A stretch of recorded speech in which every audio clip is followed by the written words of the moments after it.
I'm excited to hear the team's proposal to make Southwest more profitable. The numbers show we have real work to do, and I'm ready to see how we implement these changes. We are marking 55 years of milestones. This timeline shows our incredible journey. Today we are going to discuss about the Southwest Airline. Southwest Airline is listed under the New York Stock Exchange and its ticker is LUB. Headquartered is in Dallas, Texas.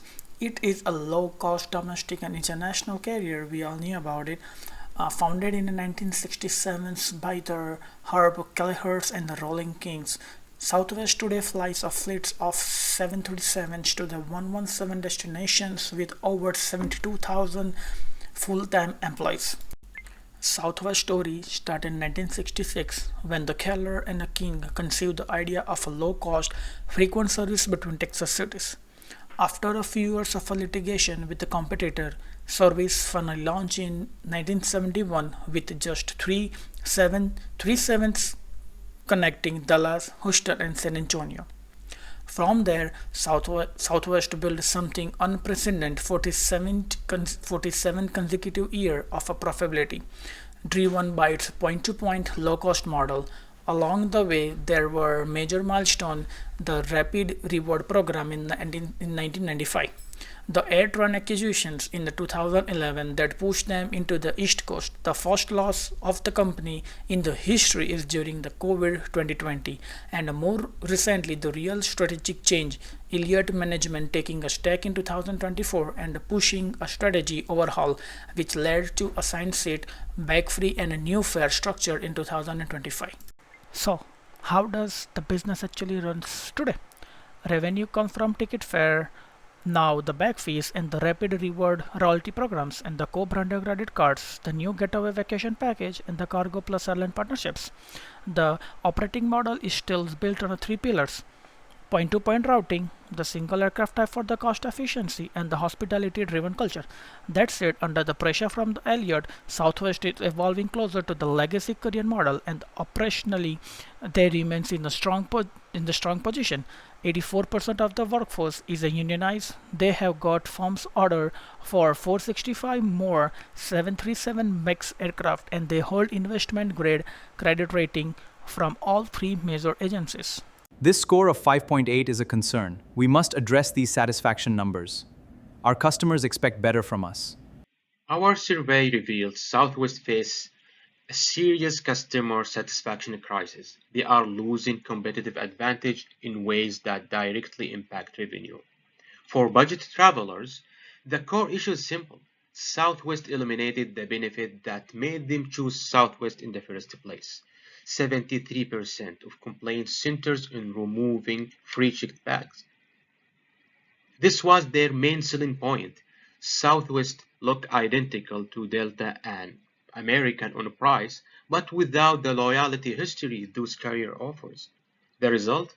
The budget traveler satisfaction dropped to 5.8 out of 10. This score of 1.87 is a wake-up call. Business travelers expect more. We must address these concerns. Let's review the roadmap. Business travelers are even more damaged. Their rating is 1.87 out of 5. Those customers need flexibility to reschedule the same day flights, airport lounges, and a strong loyalty program. Southwest offers none of that. Meanwhile, Delta and United are actively courting these high-value customers with better programs. When business traveler leaves, Southwest loses not just frequent flyers, they are losing constant revenue. Our Bags Fly Free initiative is a proven key differentiator for expanding our market share. We investigated the financial standing of Southwest Airlines, both its income statement and balance sheet, compared to the three other major airlines it competes with in the industry. What we saw is that Southwest saw an increase in revenue for both the year and the quarter, largely driven by the removal of free checked bags and the implementation of more fees. However, and its growth is largely similar to that of other airlines. However, when we look at their passengers, both revenue passengers and load, we see that Southwest Airlines saw the steepest decline out of the four major airlines. And the story is even more stark when looking at their margins. We see that Southwest Airlines operates the lowest operating margin out of the four major airlines. It makes the least ancillary revenue, and it makes the lowest gross profit per available seat mile of 0.24 cents, less than a quarter of a cent for every available seat mile, meaning that out of all major airlines, Southwest makes its revenue the most inefficiently. For the recommendations we have for Southwest is to first bring back the option for customers to check in one bag.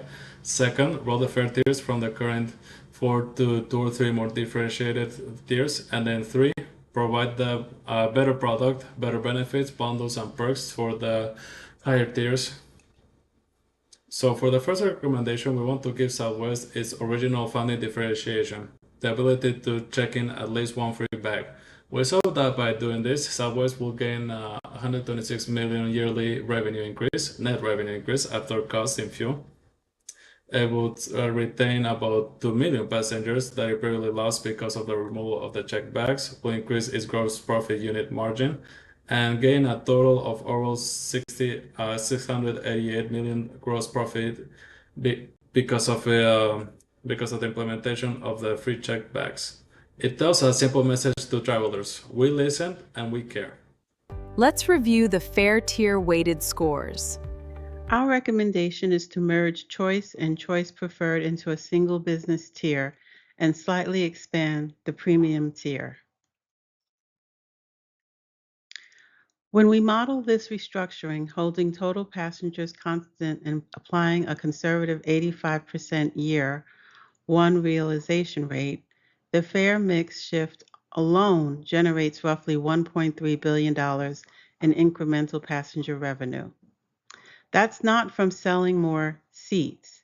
It's from the same 134 million passengers choosing tiers that better match their willingness to pay. Let's review the action roadmap. We will track key milestones here. This will guide our growth. Building on Alejandro's third recommendation of stronger, higher tier benefits, my part focuses on where these benefits matter the most, the business traveler as well as our action plan. We scored Southwest business travel value at 1.87 out of 5, Delta scored a 4.87, America a 4.26, and United a 4.61. That's the weakest position of any major carrier.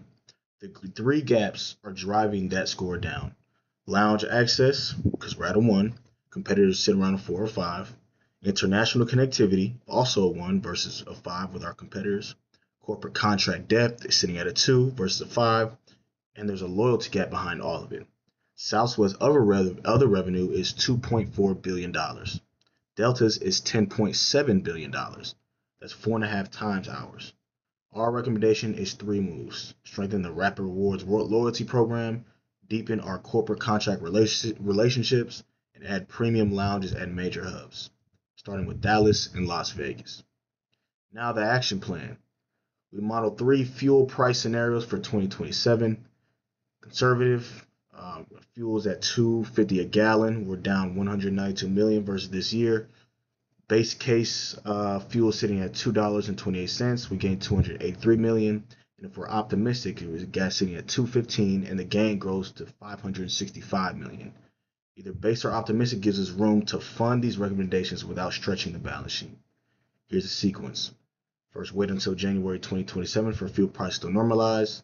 Second, amend the Chase Code rebrand Rapid Rewards card to include a free bag benefit. And third, build lounge partnerships at Dallas and Las Vegas. Fourth, prepare the campaign for bringing bags and lounges back, and then execute, reintroduce checked bags, roll out the lounges, and expand loyalty reward redemptions. Thank you all for this. The numbers don't lie. We have real work to do. And I want to see improvement across every one of these metrics by our next board review.